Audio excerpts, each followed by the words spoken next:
Firstly, congratulations for making it to the fifth Thank you. round. You were facing the local favorite Baadur Jobava. How tense was the match? Well, I was very nervous the last, the last few days, and I think everybody here is nervous because no one wants to go home. And Badur proved to be a very tough opponent because he came very inspired. He's here at home. He has a lot of chess, Georgian chess fans rooting for him, and I think he wants to bounce back from previous tournaments that he played in, and he came really well prepared in the openings. I think he's got some seconds here, um, and probably very tough, especially yesterday in the second classical game. My position was really passive, and he caught me in this home preparation, starting with first move b3. Actually, no games have been played after this move Bishop e5, and yet it seemed like Badur was well prepared. How was that possible?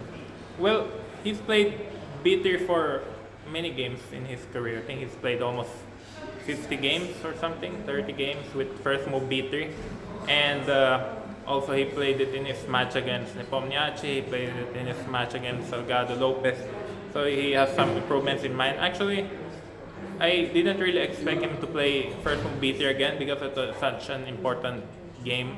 He wouldn't do so, but he did, and I actually also prepared quite deeply. But then I simply forgot to move bishop e5. I thought he has to take on f6. I mean, the computer gives zero zeros.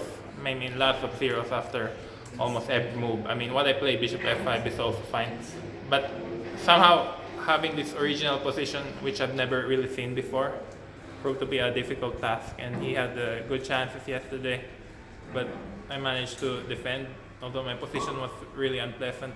I mean, I could hardly move. Yes. But fortunately, he traded queens and traded knights, and then it was an easy draw in the end. But I'd like to thank the Lord for letting me win the match, because it's very tough, and every match is gonna be tough here because, as I said, no one really wants to go home in the World Cup. You know, our hotel reservations, our tickets, our plans are all based on whether we win or we lose. So, unfortunately, I'm still here. Gonna fight hard for the next games. And when you came into the rapid tie breaks today, did you feel more confident about your chances? Well, I'm just very happy to still keep my chances alive after the game yesterday.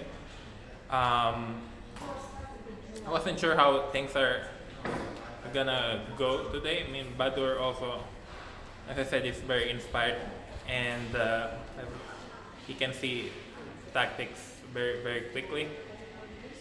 But in the first game, I think he surprised me with the Queen's Indian, and I got a comfortable position.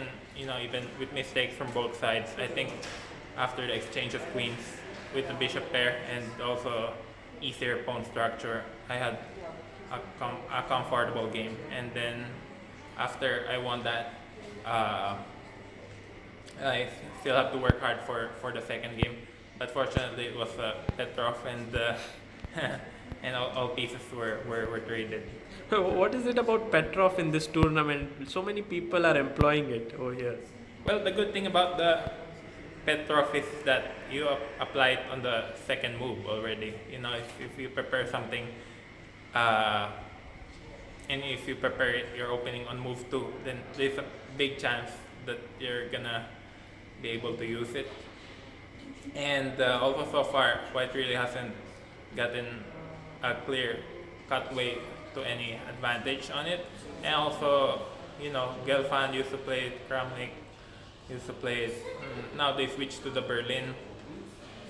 But then White always finds some little unpleasantness in the Berlin.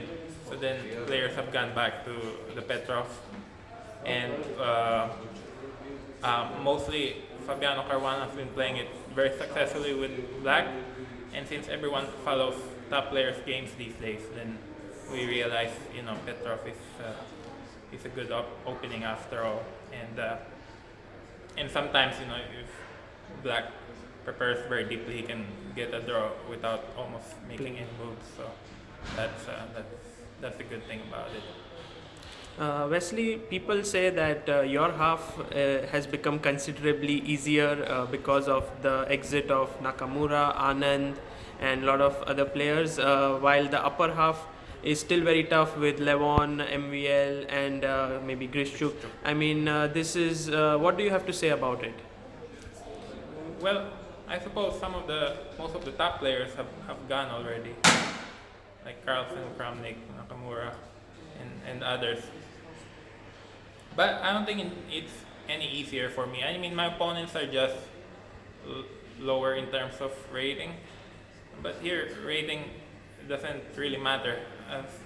As you can see, some of the top players got knocked out as early as the second round because everyone here is very dangerous. You know, you face a young player like Dubov or Artemiev, and then they can beat you if you're not careful. So, and also I think everyone's inspired here because no one wants to go home. So the young players especially, and also players like Baadur, they get the extra boost and motivation to keep their chances alive. So I don't think my half is easier. It's just lower in terms of rating.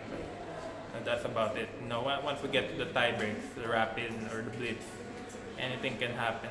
All results are possible. And Fedosiev, maybe your next round opponent. The game Yeah. is still going on, but he is already 1 point lead. Anything to say about him as a player? Well, he's a very dangerous opponent, and as he said, he plays just very well this year. So, uh, 80 points, Yeah. yeah, he gained in 6 months almost. 80 points. Yeah. Yeah, he's a young and bright player, and it quite often happens that a brilliant young player gains a lot of rating, but yeah, we'll see what happens. Okay, good luck, Wesley, for the 5th round, and we hope you play your best chess. Thank you.